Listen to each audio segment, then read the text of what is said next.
Thưa quý vị và các bạn, chúng ta vừa đến với ca khúc Nếu Chỉ Sống Một Ngày với bài hát của nhóm MTV. Và bây giờ thì chúng tôi lại quay trở lại với chương trình Đời Sống Thịnh Hành. Quý vị thân mến, trước khi mà đến với những các thông tin y tế sức khỏe đầu tiên trong chương trình ngày hôm nay, thì một vài thông tin giao thông mà chúng tôi cũng xin được chia sẻ với quý vị. Ở phía khu vực vành đai 2 có vẻ là như vậy. Chúng tôi có hình ảnh được chia sẻ thì từ bạn Thắng, bạn cho biết là vành đai 2 đang ùn khá là dài như về khu vực ngã tư Sở. Không biết là cái hình ảnh vừa bạn vừa chuyển về có phải vành đai 2 không? Bạn chuyển chúng tôi một đoạn video clip chúng tôi sẽ xem luôn để xem nó là vành đai 2 hay là vành đai 3. Có vẻ như đây là khu vực vành đai 3 rồi. Vâng, vành đai 3. Cái điểm ùn này bạn chưa ghi thông tin nhưng có vẻ như đây là điểm ùn hướng đi về phía khu vực cầu Thanh Trì. Vâng. Còn bạn thính giả tên là Đặng Cầu thì báo tin là trục đường Giải Phóng thì cả hai chiều đều lưu thông ổn. Vành đai 3 hướng về phía khu vực cầu Thanh Trì vẫn đang làm một lộ trình lưu thông rất khó với chúng ta. Quý vị thân mến, trước đây thì có rất là nhiều nguyên nhân được cho là gây ra những bệnh lý xương khớp, ví dụ như là môi trường này, sinh hoạt này, lối sống này, cân nặng. Dạ, Huệ cũng chưa biết quá nhiều. Thực ra những bài hát tiếng Trung mà Huệ biết cũng đều qua những bộ phim, phải nói là nhạc phim của những bộ phim của Trung Quốc là Hồng Kông thì rất là thành công và nổi tiếng, và cũng từ đó thì cũng góp phần tạo nên sự thành công của bộ phim nữa, đúng không ạ? Nhiều những bộ phim mà Huệ xem, ví dụ như là bộ phim Tam Sinh Tam Thế Thập Lý Đào Hoa này, cũng có những nhạc phim rất là hay là một bộ phim mà Huệ cũng rất là thích, cũng khá là lâu rồi, đó là bộ phim Như Ý Cát Tường. Nhạc phim cũng hay, và cho đến thời điểm này thì cũng còn rất là nhiều người chia sẻ lại nhạc phim đó. Hay một bộ phim nữa mà Huệ thích đó là bộ phim Cẩm Tú Vị Ương, có hai bài hát mà nhân vật chính đóng cũng đã được biểu diễn và mang rất là nhiều những cảm xúc đến cho khán giả. Tuy nhiên thì có một bài hát nữa tôi nghĩ rằng là khá là lâu. Bộ phim thì Huệ không có xem nhưng mà biết được cái giai điệu âm nhạc này qua một cái chương trình truyền hình thực tế, như một show truyền hình của Trung Quốc thì đúng hơn.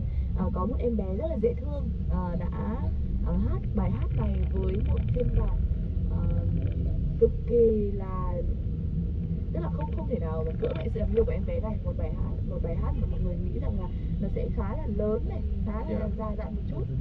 Bài hát là Hảo Hán Ca. Không biết anh Cao Trí, tôi nghĩ chắc chắn anh Cao Trí sẽ biết bài này đúng không? Dạ, Hảo Hán Ca là nhạc của bộ phim Thủy Hử. Quý vị ai mà đam mê tứ đại kỳ thư đúng không ạ? Thủy Hử thì chắc chắn sẽ biết Hảo Hán Ca. Hảo Hán Ca thì tôi kể cho quý vị nghe, chứ có một cái bài một cái Hảo Hán Ca thì có cả tiếng Quảng Đông lẫn tiếng phổ thông cơ. Thế nhưng mà có một lần thì tôi xem một cái video clip thì các bạn Việt Nam hát cái bài Hảo Hán Ca này, tao phớ cho thêm đường. Xong cái tôi ngồi đó, bài gì mà mình nghe lạ quá ta. Xong rồi sau đó mình ngồi mình nghe được cái giai điệu thôi mình mới nhận ra đó là bài Hảo Hán Ca, một trong những cái bài hát mà phải gọi là ký ức của rất là nhiều người, thưa quý vị.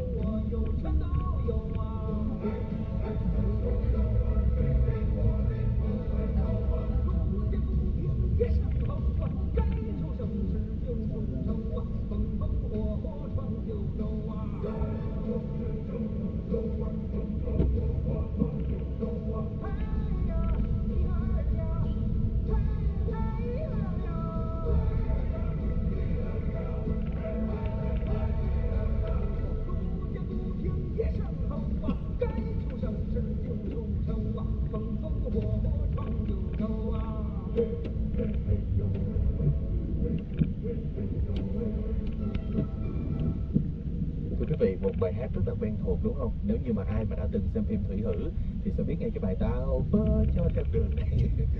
Một cái bài hát cũng rất là hay. Có một cái bài nữa mà tôi cũng muốn chia sẻ với tất cả quý vị, một cái bài hát rất là quen thuộc của những ai yêu mến nhạc Hồng Kông vào thời điểm trước. Có một cái bài tên là tôi nhớ không lầm là Take Me To Your Heart. Không biết là Hồng Hạnh có biết cái bài đó không? Take Me To Your Heart là một cái bài hát tiếng Anh. Take Me To Your Heart, Take Me To Your Soul. Nhưng mà thưa quý vị, chúng ta đã từng nghe người ta cover, người ta viết lại lời những cái bài hát tiếng Anh thành tiếng khác. Thế nhưng mà cái bài Take Me To Your Heart, một cái bài rất là nổi tiếng, lại được viết chuyển thể từ nhạc Quảng Đông sang tiếng Anh. Đây là một cái điều cũng rất là đặc biệt. Xin mời quý vị chúng ta cùng thưởng thức giai điệu này ngay bây giờ.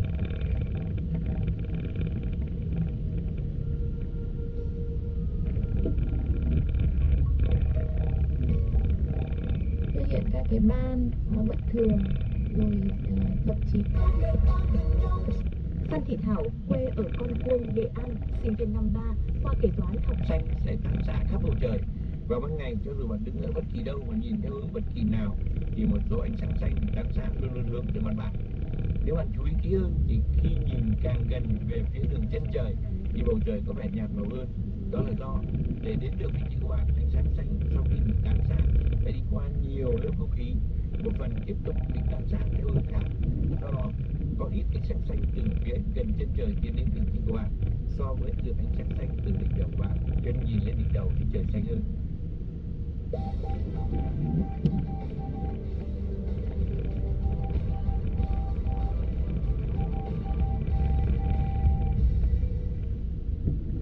Vâng, thưa quý vị thính giả, vậy là 20 phút của chương trình cũng đã trôi qua thật nhanh. Đã đến lúc chương trình Mr. Drive em phải nói lời chào với các bạn. Do thời lượng có hạn, nhiều câu hỏi của quý vị chúng tôi chưa giải đáp hết.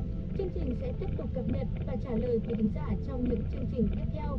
Quý vị có câu hỏi xin vui lòng gửi về địa chỉ email biên tập a@989.vn hoặc ban biên tập chương trình kênh Drive em, tầng 10, tòa nhà Việt Á, số 9 phố Duy Tân, quận Cầu Giấy, Hà Nội.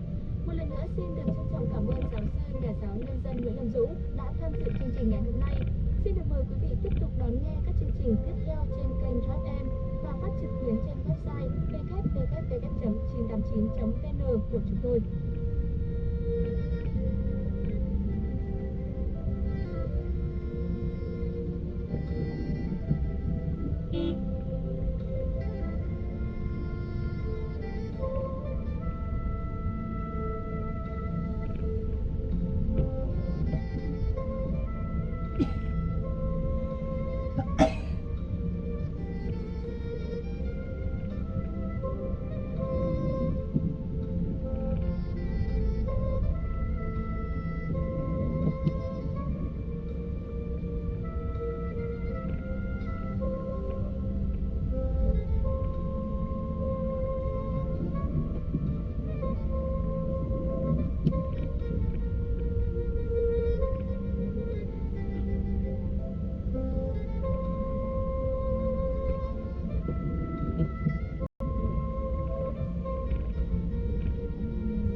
Hôm nay bạn đã chăm sóc sức khỏe. Hôm nay bạn đã chăm sóc sức khỏe. Chào đón quý vị đang cùng đến với chương trình Hôm nay bạn đã chăm sóc sức khỏe được phát trên kênh phát thanh chuyên biệt về sức khỏe cho các em. Thưa quý vị, thời kỳ mang thai và cho con bú thì phụ nữ đặc biệt dễ bị tổn thương, vì vậy mà cần phải đặc biệt quan tâm đến trong thời kỳ dịch bệnh như hiện nay. Bác sĩ chuyên khoa 2 Diên Thị Thanh Thủy, trưởng khoa khám sản tự nguyện bệnh viện Phụ sản Hà Nội cho biết là cách chăm sóc sức khỏe ra sao, chế độ ăn như thế nào để đảm bảo cung cấp dinh dưỡng đủ và đúng cách là vô cùng quan trọng đối với phụ nữ trong thời kỳ mang thai và đang cho con bú. Chia sẻ về vấn đề dinh dưỡng đúng để tăng cường sức đề kháng và giúp chống lại dịch bệnh, đặc biệt là Covid-19 với bà mẹ mang thai và cho con bú. Thạc sĩ bác sĩ chuyên khoa 2 Diên Thị Thanh Thủy cho biết để sinh ra một em bé khỏe mạnh thì mỗi người phụ nữ mang thai cần phải được chú ý chăm sóc về sức khỏe và thể chất trong suốt quá trình mang thai, vì sức khỏe bệnh tật của người mẹ trong thời kỳ này đều có ảnh hưởng đến sự phát triển và sức khỏe của thai nhi. Đặc biệt là trong giai đoạn hiện nay dịch bệnh Covid-19 có diễn biến phức tạp thì vấn đề chăm sóc cho sức khỏe của phụ nữ mang thai đòi hỏi sự quan tâm nhiều hơn. Cũng theo bác sĩ thì trong suốt quá trình mang thai, người mẹ cần phải đi khám thai định kỳ để theo dõi thường xuyên tình trạng sức khỏe của cả mẹ và thai nhi. Theo dõi tăng cân của người mẹ là biểu hiện rõ mức tăng cân nặng của thai nhi và giúp cho người mẹ biết được là sự phát triển của thai nhi để có được chế độ dinh dưỡng hợp lý. Ngoài ra thì việc tiêm vaccine phòng bệnh cũng cần phải được thực hiện đúng theo như khuyến cáo. Về dinh dưỡng thì bác sĩ cũng cho biết thêm là vấn đề chế độ dinh dưỡng hợp lý cũng rất quan trọng đối với bà mẹ mang thai và cho con bú. Với với nguyên tắc ăn đa dạng các loại thực phẩm giúp cơ thể khỏe mạnh, tăng cường miễn dịch, chứ không có một loại thực phẩm riêng biệt nào có tác dụng phòng ngừa COVID-19. Trong thời kỳ mang thai, trong con bú thì phụ nữ đặc biệt dễ bị tổn thương, một phần do sự dao động của mức độ hormone liên quan đến phản ứng miễn dịch, một phần phải đảm nhiệm vai trò cung cấp dinh dưỡng cho thai nhi hay là dinh dưỡng qua dòng sữa mẹ cho trẻ bú hàng ngày. Dinh dưỡng của thai nhi phụ thuộc rất nhiều vào dự trữ dinh dưỡng của người mẹ cũng như là các chất dinh dưỡng mà người mẹ đảm bảo.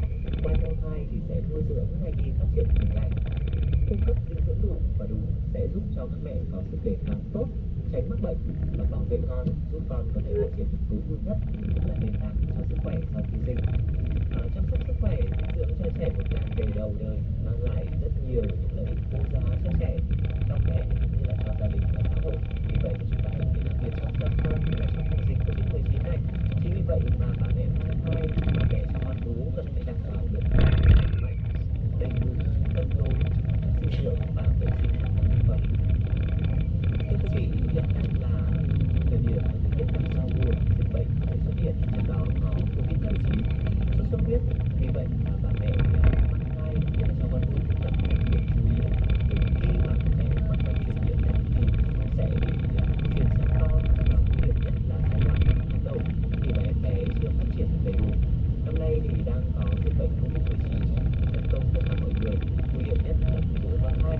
Theo tính toán thì khi mà mắc COVID-19 thì khả năng mắc bệnh ở các bà mẹ mang thai rất cao. Ngoài ra thì khi mà người mẹ mắc bệnh truyền nhiễm chẳng hạn như là bị sốt xuất huyết chẳng hạn, vào giai đoạn này thì sẽ bị sốt gây ảnh hưởng nhiều đến em bé. Do đó thì vào thời điểm giao mùa thì em bé cũng cần phải lưu ý là chúng ta cần phải chăm sóc và giữ gìn sức khỏe của cơ thể, ăn uống đầy đủ để phòng chống các bệnh truyền nhiễm. Thời gian qua thì thông tin về việc tiêm vaccine cho phụ nữ mang thai đã được phủ rộng và đầy đủ và nói rõ, cho nên là các mẹ cũng cần phải tiêm ngừa vaccine, đặc biệt là vaccine COVID-19 đầy đủ và đúng lịch.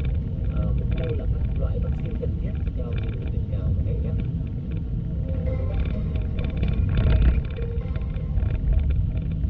Quý vị khán giả vừa lắng nghe chương trình hôm nay là chăm sóc sức khỏe với chủ đề lời khuyên giúp bà mẹ mang thai và cho con bú tăng cường sức đề kháng trong mùa dịch. Chúng tôi sẽ còn đề cập đến thật nhiều những chủ đề về chăm sóc sức khỏe trong những chương trình tiếp theo. Hẹn gặp lại quý vị trong các chương trình sau.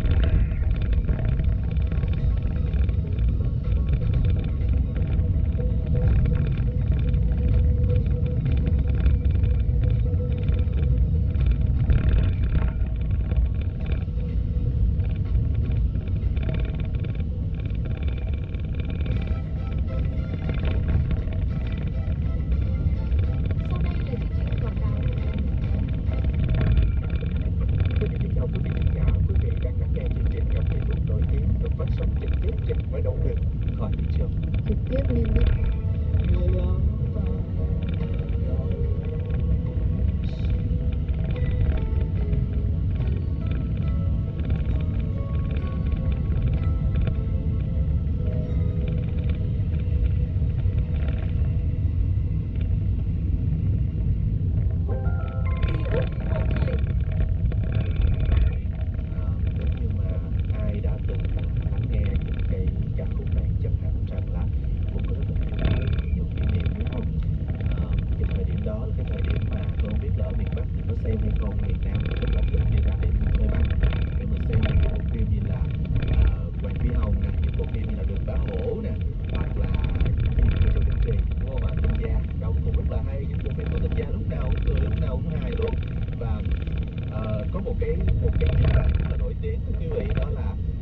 Trong một cái bộ phim của Châu Tinh Trì á, thì Châu Tinh Trì đóng vai điệp viên.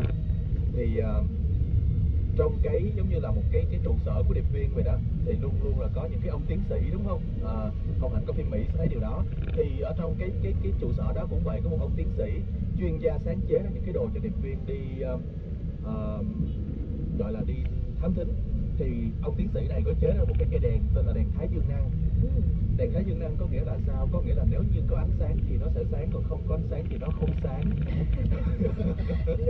Thế thì có nghĩa là nó sẽ phát sáng bằng ánh sáng của mặt trời, giống như là chẳng hạn như Hồng Hạnh cầm cây đèn này, đúng không? Xong rồi ánh sáng của mặt trời chiếu vô cây đèn nó sẽ tự nó phát sáng lên. Còn nếu như không có ánh sáng của mặt mặt trời thì nó sẽ không sáng. Thật ra tôi thấy cây đèn này khá vô dụng đấy ạ. Đúng, và sau đó thì cái ông lãnh đạo ở đó mới hỏi rằng có cách nào mà không có ánh sáng mặt trời mà cái đèn nó vẫn sáng hay không?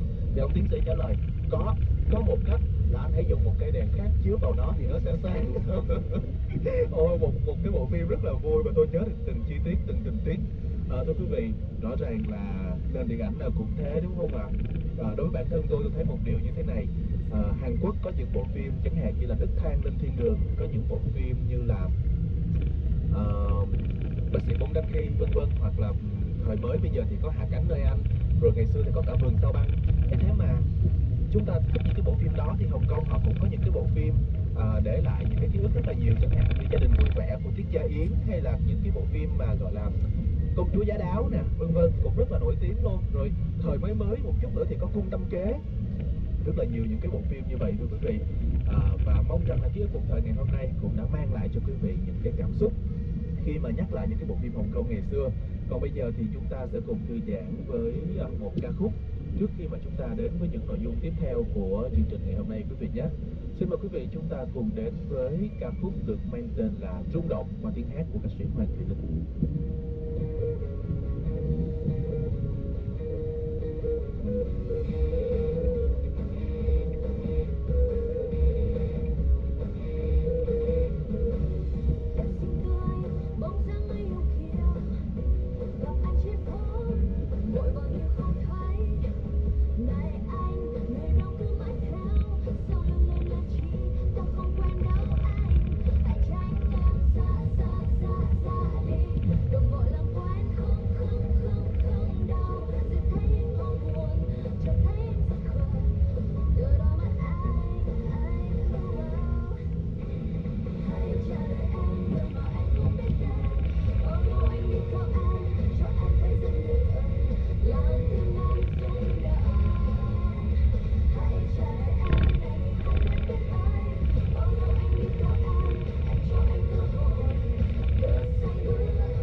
Quý khách đang đi trên chuyến tàu mang số hiệu FM90 với lịch trình di chuyển đến mọi cung đường của thủ đô.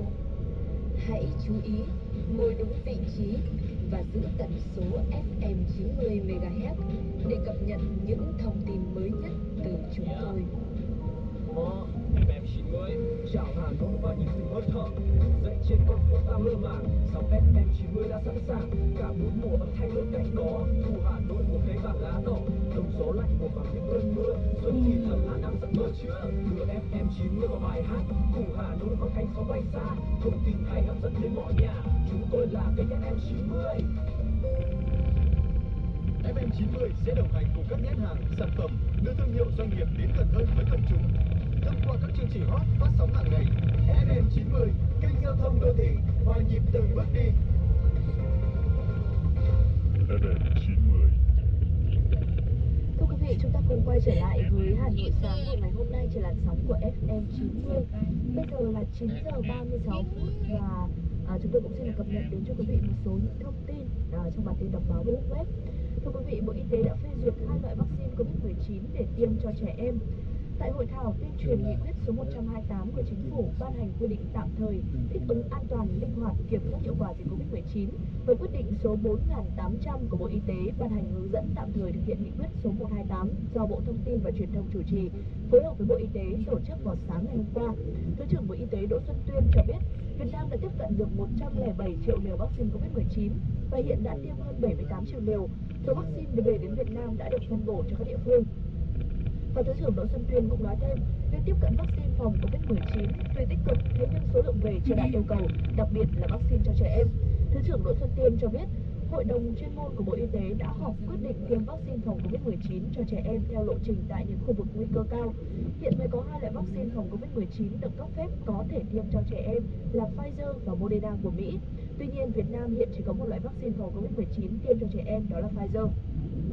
Và Thứ trưởng Bộ Y tế cũng cho biết, trước mắt là đang triển khai tiêm ưu tiên cho nhóm là từ 16 đến 17 tuổi. Hiện thì nhiều địa phương đã xây dựng kế hoạch và rà soát đối tượng tiêm. Bộ Y tế đã giao cho Viện Vệ sinh Dịch tễ Trung ương chiều nay tập huấn hướng dẫn cho các cán bộ y tế các tuyến triển khai tiêm chủng vaccine phòng COVID-19 cho trẻ em tại 63 tỉnh thành.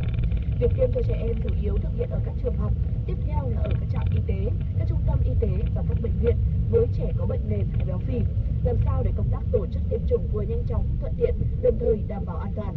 Cùng đó, Việt Nam vẫn đang tích cực nghiên cứu sản xuất vaccine trong nước và chuyển giao công nghệ. Vaccine Nanocovax và vaccine phòng COVID-19 đầu tiên của Việt Nam đang thử nghiệm giai đoạn 3.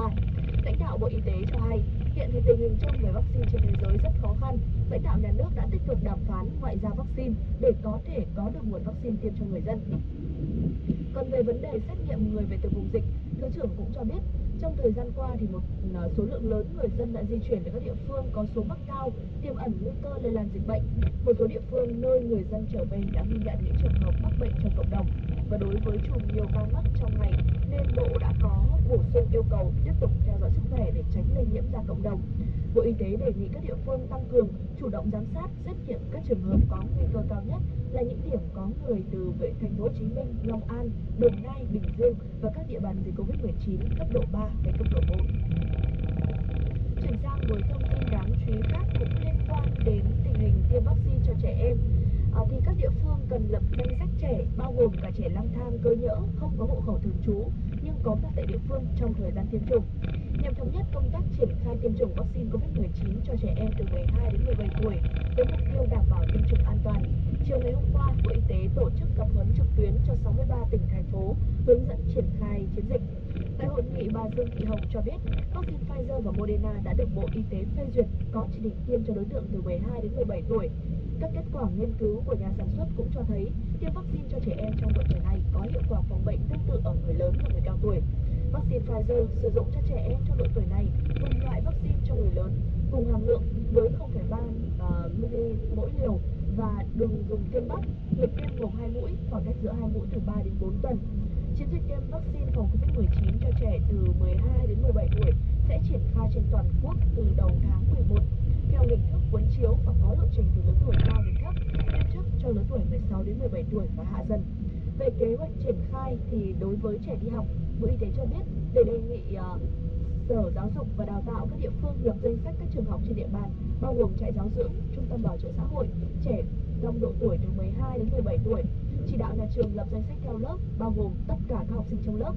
Còn đối với những trẻ không đi học, cán bộ y tế phối hợp với chính quyền địa phương lập danh sách các khu dân cư, khu công nghiệp, cụm cư dân giáp ranh, lập danh sách trẻ trong cộng đồng theo thôn bản, đưa danh sách cả trẻ vãng lai, trẻ cơ nhỡ không có hộ khẩu thường trú, thế nhưng có mặt tại địa phương trong thời gian tiêm chủng. Bà Dương Thị Hồng cũng cho biết các phản ứng có thể gặp sau tiêm vaccine Pfizer ở trẻ trong độ tuổi này cũng tương tự như ở người lớn. Phản ứng rất phổ biến là đau đầu, đau khớp, đau cơ, đau xương tại vị trí tiêm, mệt mỏi, ớn lạnh, sốt, và phản ứng phổ biến là buồn nôn, mẩn đỏ ở chỗ tiêm. Một số những phản ứng hiếm gặp khác như là nổi hạch, mất ngủ, đau tứ chi, khó chịu, ngứa chỗ tiêm. Và thưa quý vị, các phản ứng này thì thường sẽ hết sau vài ngày, và sau tiêm thì trẻ cũng cần được theo dõi tại điểm tiêm chủng 30 phút. Sau đó thì tự theo dõi sức khỏe trong 28 ngày sau tiêm, đặc biệt là 7 ngày đầu. Theo lãnh đạo Bộ Y tế thì công tác tiêm chủng vaccine phòng Covid-19 cho trẻ em có ý nghĩa quan trọng. Trước tiên là để bảo vệ sức khỏe cho các bé trước bối cảnh đại dịch Covid-19 diễn biến phức tạp. Đồng thời, tiêm chủng vaccine phòng Covid-19 cho trẻ trong lứa tuổi này cũng sẽ góp phần tăng diện bao phủ vaccine trong cộng đồng. Hiện nay thì một số vaccine phòng Covid-19 theo hướng dẫn của nhà sản xuất đã có chỉ định tiêm chủng cho trẻ từ 12 đến 17 tuổi. Các kết quả nghiên cứu của nhà sản xuất cũng cho thấy tiêm vaccine Covid-19 cho trẻ có hiệu quả phòng bệnh tương tự với người từ 18 tuổi trở lên.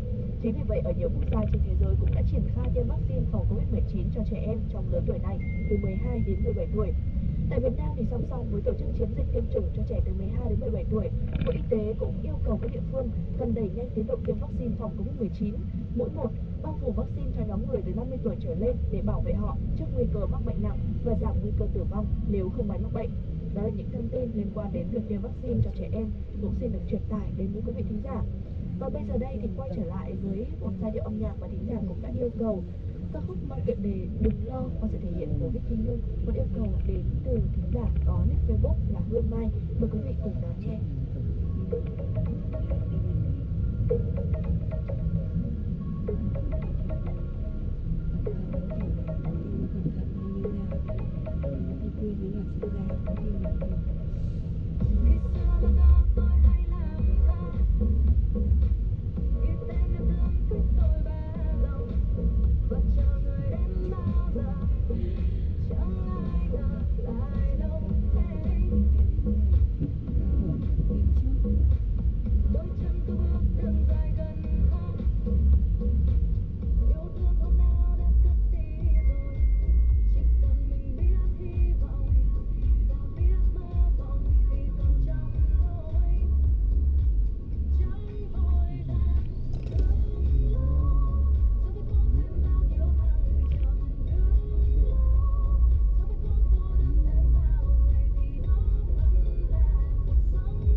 Ngày bình thường mới đã không có cách xa, sớm mai thức dậy nghe có xe huyên náo, mơ ước bình thường mới đây đã bắt đầu. Để nhà máy, để công sản xuất mau phơi phới, để phố phường rộn ràng so FM 90.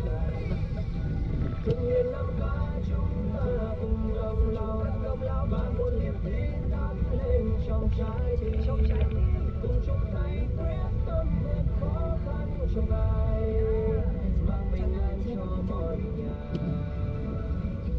FM 90 sẽ luôn là người bạn đồng hành, tiếp thêm năng lượng tích cực cho quý thính giả trên mọi hành trình bằng những thông tin bổ ích, những chương trình đặc sắc. FM 90, kênh giao thông đô thị, hòa nhịp từng bước đi.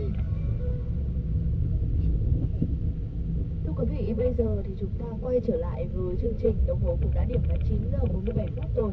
Thời lượng dành cho chương trình cũng không còn nhiều và chúng tôi cũng xin được điểm qua những thông tin về tình hình giao thông thời điểm này để chúng ta có thể là nắm bắt. Khá là lạ so với những ngày trong tuần khi mà thời điểm này đây rất nhiều những điểm đường ùn tắc xuất hiện trong thời điểm 9 giờ 48 phút. Đặc biệt phải kể đến một điểm nóng giao thông, đó là vành đai 3 trên cao. Không rõ là có sự vụ gì xảy ra tại khu vực này hay không, nhưng mà trong buổi sáng ngày hôm nay rất nhanh thôi, trong vòng khoảng 20-30 phút trở lại đây thì trên khu vực này đã xảy ra tình trạng ùn tắc khá là nghiêm trọng. Xin được nhắc lại đến quý vị là vành đai 3 trên cao lúc này đang ùn tắc ở cả hai chiều đường, đặc biệt là theo chiều hướng về phía cầu Thanh Trì thì từ đoạn đi qua khu vực Đỗ Đức Dục kéo dài đến khu vực hầm Chu Thanh Xuân.